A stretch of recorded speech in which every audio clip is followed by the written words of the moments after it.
Versão para audiodescrição. Fotografia transformada. Entrevista Fred Hitch. Tela preta escrito Ministério do Turismo, CBMM e Itaú apresentam em letras brancas. Tela preta com logomarca do festival em letras brancas grandes, número 10, e detalhes em linhas finas verticais na cor laranja. Logo embaixo está o título do vídeo, Fotografia Transformada, Entrevista Fred Hitch, Estados Unidos, e Júlia Pontes. A tela inicial está dividida em duas partes, com os dois participantes. Fred Hitch é um senhor branco, usa óculos, é meio calvo, cabelos grisalhos. Ele usa camisa social azul marinho. Ao fundo tem um sofá na cor vermelha, parede branca com dois quadros. Júlia Pontes é jovem branca, cabelos pretos até a altura dos ombros, cabelos penteados para trás. Ela veste blusa de malha cinza claro, está com um colar grande, na cor branca. Ela está de batom vermelho. A sala em que ela está, tem ao fundo um L, de um lado uma estante de madeira com livros e enfeites, do outro, uma parede branca com dois quadros. Hi, Fred. Eu conheço o Fred há alguns anos. E, Fred, no começo da quarentena, a gente teve uma conversa sobre o que estava acontecendo, como as pessoas estavam documentando aquele momento, né? Estou muito focado nos hospitais, nas máscaras, nessas imagens. E eu lembro que você me comentou sobre esse trabalho das cenas do dia a dia em Bagdá. E eu queria te perguntar, com relação ao que você falou, você também mencionou do McLuhan, né, da gente estar num carro a 150 por hora, mas a sensação da gente estar repetindo o passado. O que você acha em relação à pandemia agora e em relação a esse momento que a gente está passando de tanta transição? O que a gente pode aprender para fazer as coisas diferentes? Eu acho uma coisa importante é que olhamos para a tela com frequência e a vemos como uma coisa ruim, comparado com estar do lado de fora no mundo físico. E tentamos, às vezes, simular o mundo físico pelos padrões, onde nos sentamos e assim por diante. E eu acho que não estamos fazendo esforço para aproveitar o que é possível nas telas do mundo virtual. Pois muito da nossa vida, de certo modo, é virtual. Quando estamos dormindo e sonhando, é uma espécie de espaço virtual quando estamos pensando, usando nossa imaginação, imaginando. Também é um espaço virtual e então eu acho uma das coisas que a tela nos permite fazer.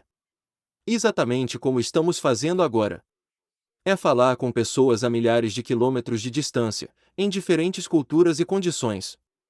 E encontrar coisas que são comuns, coisas que podemos avançar juntos. De alguma forma nossas diferenças se sobrepõem em outra coisa em um espaço virtual. O que significa que se sonharmos juntos, não importa o que você terá para o jantar ou o que eu vou jantar, estamos sonhando juntos. Como podemos sonhar juntos e o que nós queremos sonhar e como queremos chegar lá? Então eu acho que a imagem que sai de todos esses sonhos, toda aquela imaginação, pode ser muito diferente também.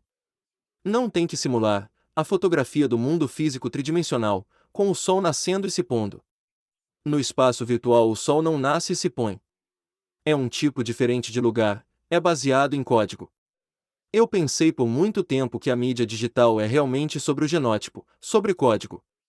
Não é um acidente tudo isso que desenvolvemos, mídia digital ao mesmo tempo em que desenvolvemos nossas células, como baseado em código por causa do DNA. Você sabe que nos concebemos como DNA e criamos uma mídia inteira que é baseada em códigos, assim como nós somos. Então, o que fazemos com todas essas coisas? Se transformamos fotos em música, se transformamos música em imagens. Você sabe como nós começamos a entender diferenças e semelhanças, para além da aparência, além dos fenótipos, e novamente em sonhos. Você sabe que nós temos todos os tipos de criaturas e ideias que não existem fisicamente.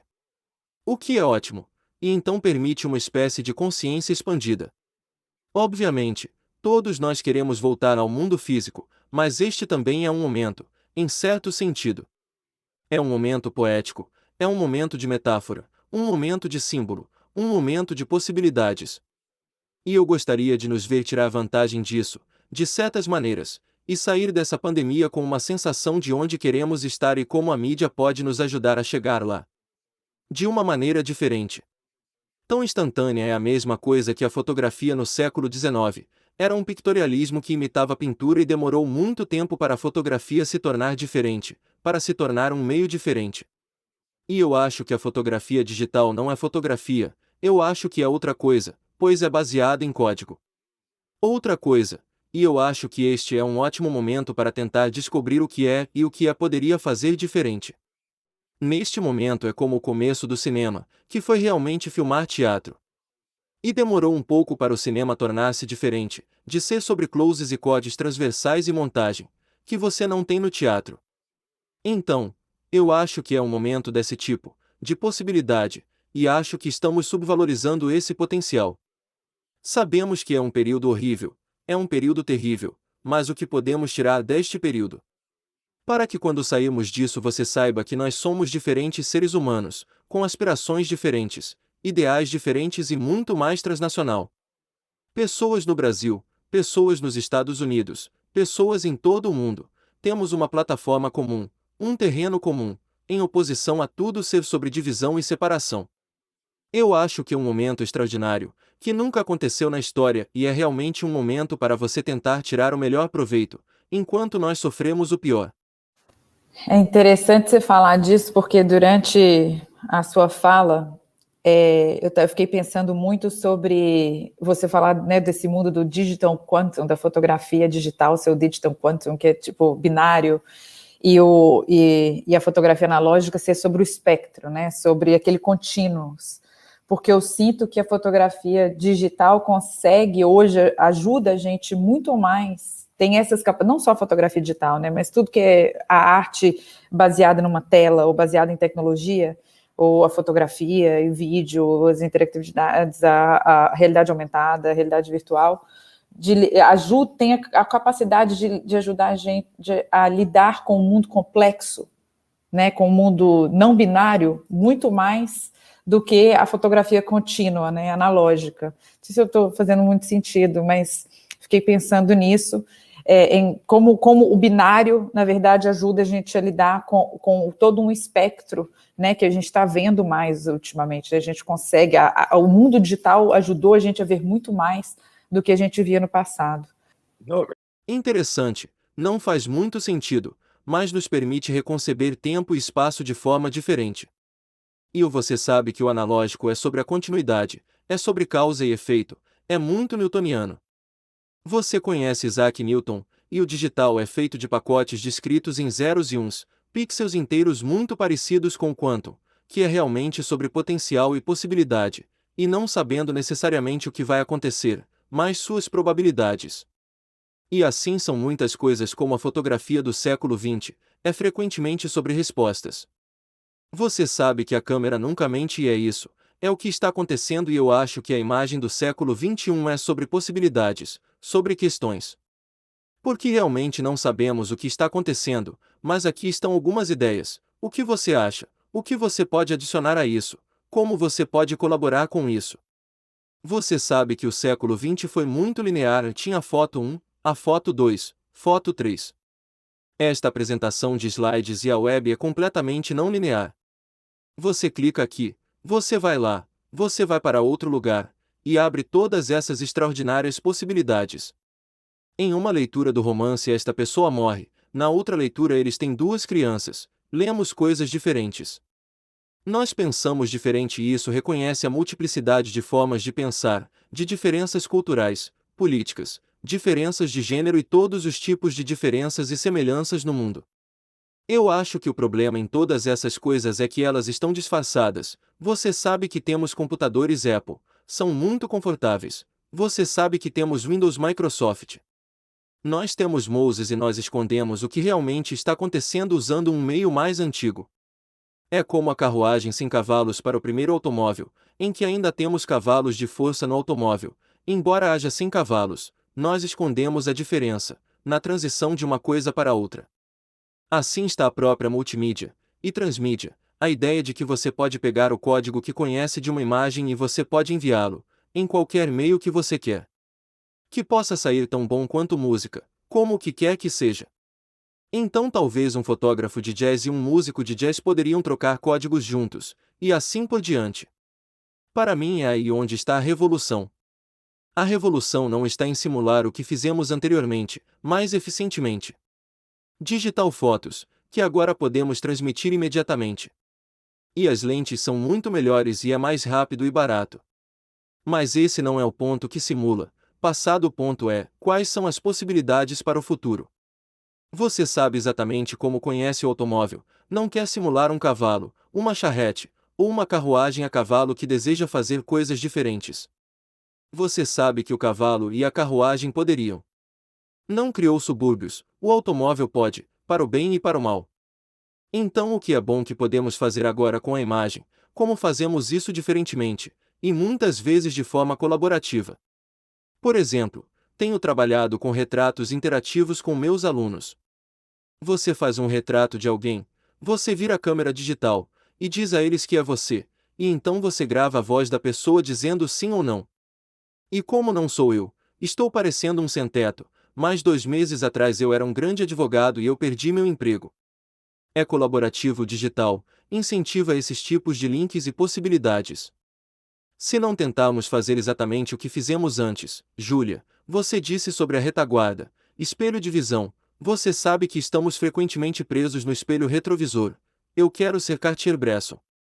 Bem, você pode fazer todas estas coisas diferentes que agora ele nunca poderia fazer. Você tem a tecnologia, as plataformas, possibilidades. Se você olhar para frente em vez de para trás, não há nada de errado em ser Cartier-Bresson, mas existem todas essas novas possibilidades de fazer coisas e isso é o que eu acho extraordinariamente excitante. E o problema não é tecnologia, o problema é como reconceituar o que nós fazemos. Quem somos? E, o mais importante, quem nós queremos ser. Então, Fred, né, vou continuando nessa linha que você está falando, eu fico pensando sobre, né, os trabalhos que você mencionou, da Celia Shapiro, né, da Death Row e do Blue Skies, né, maneiras que têm sido encontradas de falar do mesmo assunto, mas de modos diferentes, né, assim, que não seguem o fotojornalismo tradicional, mas que buscam outras formas de falar sem repetir maneiras que já tenham sido, né? Eu acho que a gente já teve essa conversa no passado, falando que tudo já foi falado, então como que a gente fala sobre a mesma coisa de forma diferente. Eu acho que isso está muito alinhado com o que você acabou de falar, de usar a tecnologia também incorporar a tecnologia nisso, mas também incorporar outras formas de trabalho, outras estratégias visuais de falar sobre os mesmos assuntos, né? Eu me pergunto muito, porque muitas vezes eu tenho conversas com fotógrafos que falam disso, né, de como às vezes a gente está falando de alguma coisa super séria, mas usando uma estética que é bonita, ou usando uma abstração para falar daquilo e complementar o trabalho com uma legenda, ou com uma informação escrita, ou com a voz, ou de outra maneira, com uma meta-informação, né, para transmitir a mensagem. Eu queria que você falasse um pouco disso.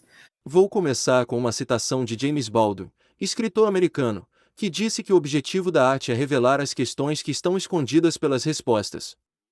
Muito da fotografia tem sido um meio que tenta nos dar respostas. Isto é o que está acontecendo. Muito do problema é que o fotógrafo não sabe o que está acontecendo. Então eles contam com a câmera, porque ela tem a reputação de credibilidade com a verdade, e se foi fotografado então deve ser real, deve ser verdade, deve estar acontecendo. Creio que é um grande problema na fotografia porque se eu chegasse no Brasil amanhã e eu iniciasse a fotografar, não falando a língua e não sabendo muitas coisas. Você sabe que eu poderia fazer uma reportagem muito boa, mas que está muito errada sobre o Brasil. Muitas pessoas estão fazendo o que algumas pessoas chamam documentário conceitual.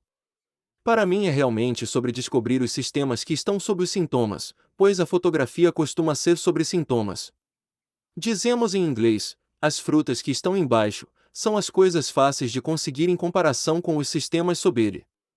Um exemplo para mim é o livro de 1971 chamado Vietnam Inc., incorporado por Philip Jones Griffiths, que estava lá por 2,5 anos cobrindo a guerra. Mas ele estava realmente interessado em não apenas em mostrar os horrores da guerra, o que muitas pessoas fizeram e ele fez brilhantemente também. Mas o porquê da guerra estar existindo. O que causou a guerra? Qual é o propósito desta guerra? Porque a mitologia é que estamos aqui pela liberdade e democracia e assim por diante. Mas isso é de fato só um mito. Ou há algo mais fundamentado que está realmente acontecendo? Eu acho que o livro dele está dizendo que está uma aquisição corporativa, como está uma tentativa de trazer o sistema capitalista para outro país, e instalá-lo, porque é isso que é bom para o comércio. Não é tanto sobre liberdade e democracia, que seria bom, mas algo mais está acontecendo. Ele, por exemplo, fotografaria as tropas americanas saindo de um helicóptero preto e branco, imagem de página dupla, e ele capturaria a imagem e diria que este é o fulano, um soldado saindo do helicóptero e se sentindo corajoso e valente. Mas as últimas palavras que ele nos diz são fortificado pela cerveja gelada que eles beberam naquela manhã, e você de repente pensa, uau! Isso é diferente do que eu pensava, há algo mais acontecendo que não é só sobre a verdade e a liberdade, e assim por diante. Há algo, no fundo, para além. E ele fotografava dois soldados americanos agredindo uma mulher vietnamita. Oh, tem sexo aqui, tem assalto e violação, então ele fotografaria meninas vendendo revistas femininas para tropas americanas antes de serem, eventualmente, treinadas como prostitutas, e ele diz: oh, agora existe um novo sistema financeiro de prostitutas por causa disso. Então não é apenas sobre esse tipo de mitologia do campo de batalha. Mas sim, está olhando por baixo. Então eu acho que Célia Shapiro e outros, quando eles fotografam a última refeição, eles reconstituem a última refeição que o prisioneiro pede, logo antes de serem executados e mortos nos Estados Unidos. O que ela está fazendo é, perguntando, que tipo de comida que esses caras pedem? Oh, 6 cachorros quentes, 4 garrafas de 2 litros de refrigerante, um monte de batata frita. Certamente, há orçamentos que você pode pedir filé mignon. Mas será que nós realmente executamos pessoas ricas? Ou executamos essas pessoas, e quem eram essas pessoas? Então temos que imaginá-los e nos perguntar o que nós teríamos como nossa última refeição se nós fossemos ser executados. É um pensamento horrível. Então outro homem, eu acho que ele está na Inglaterra, fez um projeto semelhante. Foi solicitado pela Amnesty International. Você poderia reconstituir as refeições daqueles caras que foram executados. E mais tarde foi descoberto que eles eram inocentes. Então, você tem que imaginar esse cara, e que essa foi a última refeição que ele comeu na Terra, e agora, vários anos depois, 6 anos, 10 anos depois, devido a, normalmente prova com DNA, sabemos que ele era inocente. Então de repente você diz, que tipo de sistema é este? Que mata pessoas, e nem tem mesmo certeza de que eles são culpados. Isso é diferente de apenas olhar no rosto de uma pessoa e dizer, ó, esta pessoa que parece comigo ou não se parece comigo. Ela é de um grupo diferente, ou é do mesmo grupo. Não é sobre o indivíduo tanto quanto é sobre o sistema. Então quando, por exemplo, Benetton fez um anúncio com fotos reais de homens no corredor da morte, nos Estados Unidos, outdoors que, segundo um advogado de direitos civis, tinham vários homens que então foram executados e que não seriam executados. Mas porque as pessoas viram as fotos, e eles ou alguém em suas famílias ou amigos era vítima de um crime, e eles pediram para estas pessoas para serem executadas porque odiava toda a publicidade que eles estavam recebendo. E isso é um efeito indireto, é contornando isso. E eu acho que um dos preconceitos contra a fotografia, que muitas vezes penso, é que se fosse inventada, na Índia, por exemplo, ou se tivesse sido inventada no Nepal, ou em todos esses outros países, será que seria mais indireto? Digo, se seria menos dirigida, menos concretizante. E eu penso que na América Latina, que antes da globalização era tão diferente dos Estados Unidos, por exemplo, a forma como as pessoas fotografavam, e eu já tinha sido editor de imagens da revista Sunday Times, da revista New York Times. Eu fui para Cuba para o terceiro Festival de Fotografia Latino-Americana e lá tinham cerca de 2.000 fotografias em exibição e não entendi quase nenhuma delas. E eu era um editor de imagens da revista New York Times anteriormente, mas eu não entendi aquela linguagem. Eu não entendi o sentido daquele tempo e espaço. E eu perguntei a um cara cubano, de pé próximo a mim: aqui está sua fotografia em preto e branco, de um cara sentado em um banco do lado de fora. O que ele está fazendo? E o cara disse: ele está esperando por um ônibus. Eu disse: mas quando vem o ônibus? E ele disse que não sabe, que poderia ser em 5 minutos, 5 horas, hoje à noite ou amanhã. E fiquei pensando que não é um momento decisivo de Cartier-Bresson, e isso é algo outro. E uma vez que entendi esse tempo diferente, o sentido do tempo, eu disse, a foto é interessante. Mas eu não sabia isso antes, então acho que cometemos muitos erros com fotografia quando copiamos um modo de usá-la para confirmar um certo senso de realidade, quando todos nós temos diferentes sentidos do que é a realidade. Ou como quiser chamá-lo. Cartier-Bresson chamaria de surrealismo, talvez Alvarez Bravo chamaria de surrealismo mágico. Todos nós temos diferentes ideias sobre o tempo, o espaço, a morte, a vida e nós não queremos homogeneizar a fotografia e fazer dela tudo igual.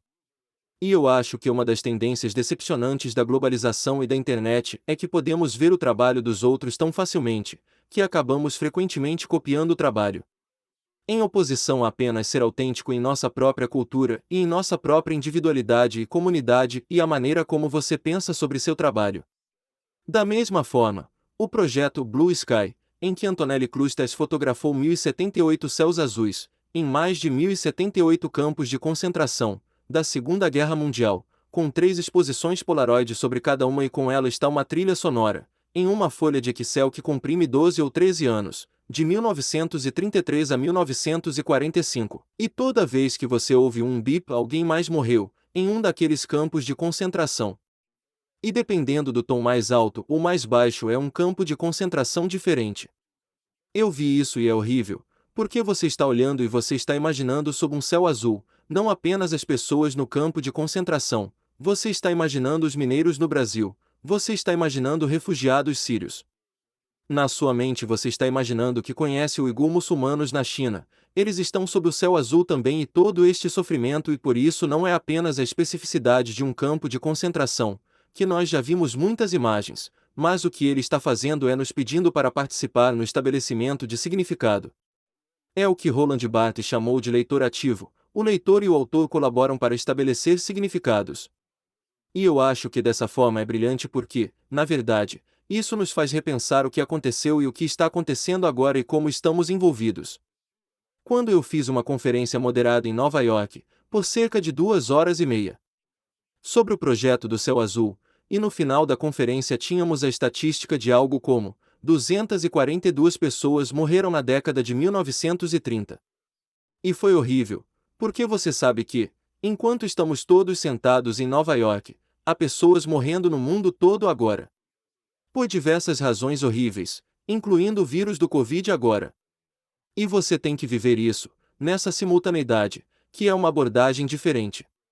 Novamente, não é apenas a tecnologia, mas a capacidade de reconceituar o que você está fazendo, e ajudar as pessoas a repensar o que está acontecendo.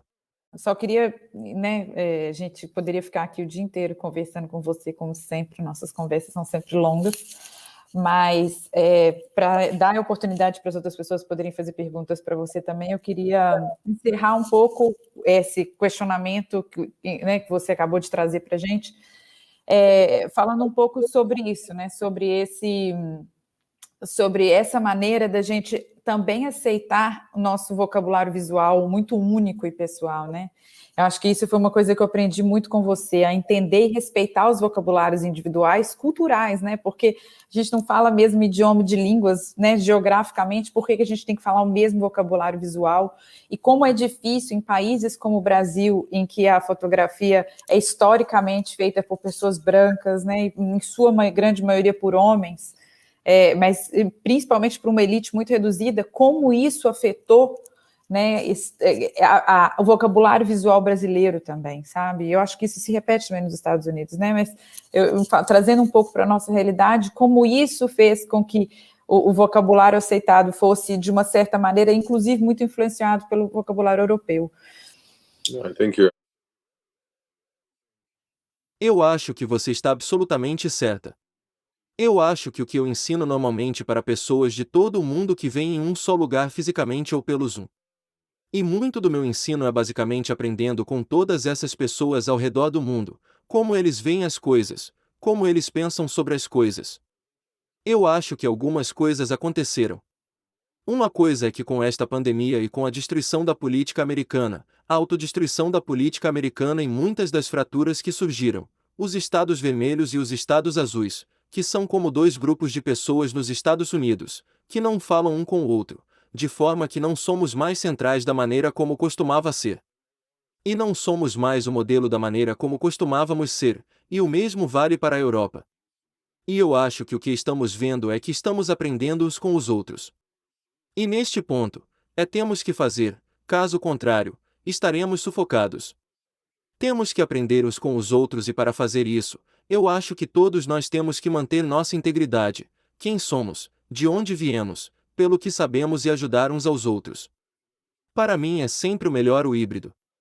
Eu adoraria que nos Estados Unidos, se 5 fotógrafos brasileiros fizessem uma reportagem sobre nós, para nos dizer o que está acontecendo, e se 5 fotógrafos dos Estados Unidos faríamos uma reportagem no Brasil e dizer a vocês o que está acontecendo. E então discordaríamos um do outro, que é uma conversa muito boa. Em vez de ser autoritário e dizer que sabemos mais do que você ou que vocês sabem mais que nós, o que seria, você sabe? Eu vou te contar uma história engraçada para terminar, porque estamos meio sérios aqui. Na revista New York Times eu tive um projeto no Brasil e eu não queria usar um fotógrafo americano ou um fotógrafo europeu.